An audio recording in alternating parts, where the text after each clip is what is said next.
Journée internationale des personnes handicapées, journée proclamée par les Nations Unies en 1992. On compte en France plusieurs millions de personnes qui connaissent un handicap, soit plus de 10% de la population. On retrouve Hervé Bernard, directeur de l'inclusion sociale et professionnelle à Handicap International. Bonjour.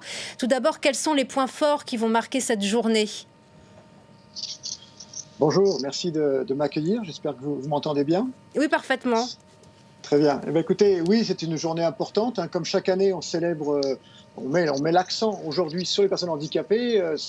On devrait faire ça tous les jours, mais c'est vrai que c'est au moins important de le faire une fois, et puis surtout de mettre l'accent sur les personnes dans le monde entier et de parler des personnes dans les pays en voie de développement qui subissent encore plus que tout le monde cette crise Covid qui n'en finit plus et qui exacerbe encore plus leur difficulté d'accès à l'emploi, d'accès à l'éducation, d'accès à une vie sociale.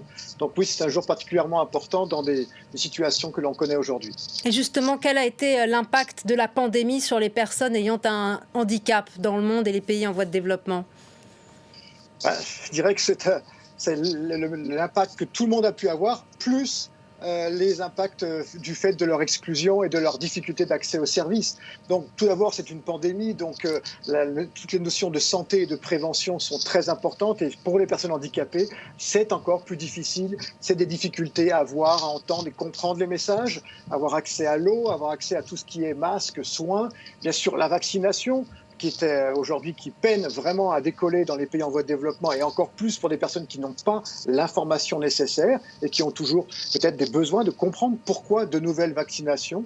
Et puis en dehors de tous ces soins, il y a tous ces impacts sociaux qui est effectivement aujourd'hui catastrophique, puisque quand les écoles ferment, déjà que les personnes handicapées sont pratiquement pour moitié n'ont pas accès à l'école. La plupart des 50% d'enfants handicapés dans les pays en voie de développement n'ont pas accès à l'école. Et pour ceux qui ont accès, voir leur école fermée, cela veut dire faire l'école à la maison avec quasiment aucun moyen de connexion Internet ou d'ordinateur via le téléphone, etc. Donc c'est couper complètement des gens d'un accès à leurs droits les plus essentiels, de s'éduquer, de travailler, puisque les personnes handicapées travaillent en milieu très informel. Donc tout ce milieu informel se voit régulièrement fermé, les marchés qui ferment, les rues qui ferment, où on ne peut plus faire ce petit travail quotidien qui génère un petit revenu. Donc c'est vraiment un impact catastrophique. Et je dirais que peut-être le plus important, c'est aussi l'impact social, puisqu'on voit bien se replier sur soi, avoir peur de l'autre, ne plus rentrer en contact. C'est aussi catastrophique pour les personnes handicapées qui ont besoin de ces contacts, qui ont besoin d'aller vers les autres et qu'on leur reconnaisse leur dignité de citoyen. Et ça va encore plus peut-être les enfermer dans une exclusion, dans la peur d'aller vers l'autre. Et ça peut être aussi synonyme malheureusement de violence à la maison ou de violence dans la rue par les différentes politiques locales. Donc effectivement, c'est la catastrophe mondiale, avec en plus tous les symptômes de l'exclusion qui étaient là bien avant. Ça, c'est pour la scène internationale. Mais globalement, en France, la situation pour les personnes handicapées progresse-t-elle, stagne-t-elle ou même régresse-t-elle dans certains domaines ? Écoutez, je crois qu'il y a une volonté, chaque politique, et j'espère que les élections présidentielles permettront qu'il y ait un vrai débat quand même sur cette notion de personnes handicapées, parce que derrière cette notion-là, c'est la notion d'inclusion, c'est la notion de vivre ensemble. Et Dieu sait que c'est une notion qui est importante aujourd'hui et qui devrait vraiment faire partie prenante de la campagne.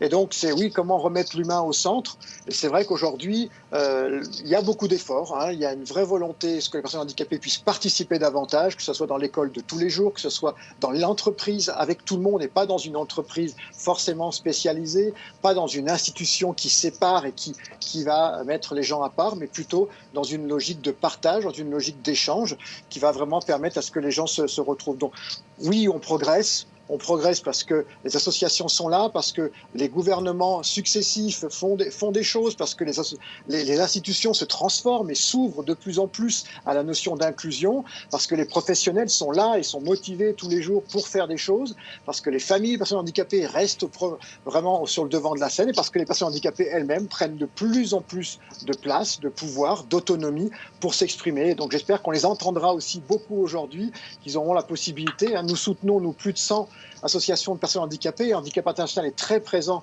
aujourd'hui aux côtés des personnes handicapées pour qu'ils s'expriment eux et qu'ils fassent parler leur voix, qu'ils revendiquent ces droits incontournables qui ont été rappelés par la Convention internationale des personnes handicapées. Donc oui, c'est vraiment un moment important et je pense que chaque année, on progresse, chaque année, on en parle davantage, chaque année, il y a une place qui est faite et j'espère qu'on les verra surtout davantage aujourd'hui et dans les jours qui suivent. Concrètement, qu'en est-il de l'accessibilité pour circuler en ville, dans les services publics ou pour utiliser les transports ? Oui, l'accessibilité, c'est un des freins qui est important, qu'on mobilise souvent. Il ne faut pas que cibler ça. Aujourd'hui, toute nouvelle construction est accessible, donc ça c'est très bien. Il n'y a pas un nouveau métro, un nouveau tramway qui ne pensera pas l'accès le plus universel possible dès sa conception. Le plus compliqué, c'est d'aménager les choses qui datent un petit peu et qui demandent parfois des transformations durables.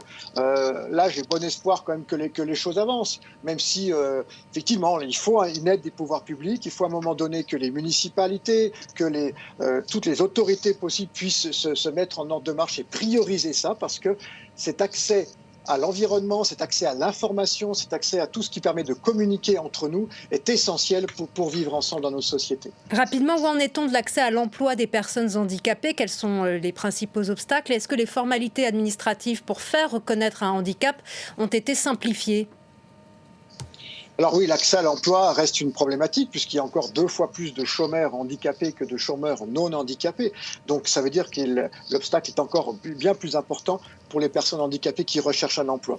Alors aujourd'hui, on essaye de faciliter les choses. Il y a effectivement des fusions qui se font entre les pôles emploi, les Cap emploi, les structures spécialisées pour que le plus possible le parcours soit simplifié. Et c'est bien ça l'idée, c'est qu'on puisse proposer aux personnes handicapées des choses qui ne relèvent pas du parcours du combattant exceptionnel avec encore plus d'administratifs que pour une personne au chômage qui n'aurait pas de handicap.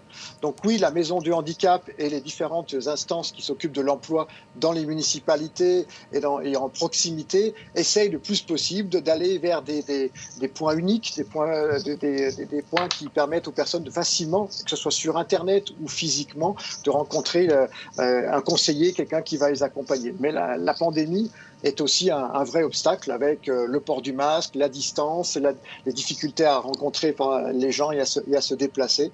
Donc il faut vraiment que l'on sorte de cette situation ou alors que l'on trouve un système aujourd'hui qui permette de s'adapter aussi à cette pandémie. Merci beaucoup Hervé Bernard pour vos explications et merci d'avoir été avec nous sur France 24.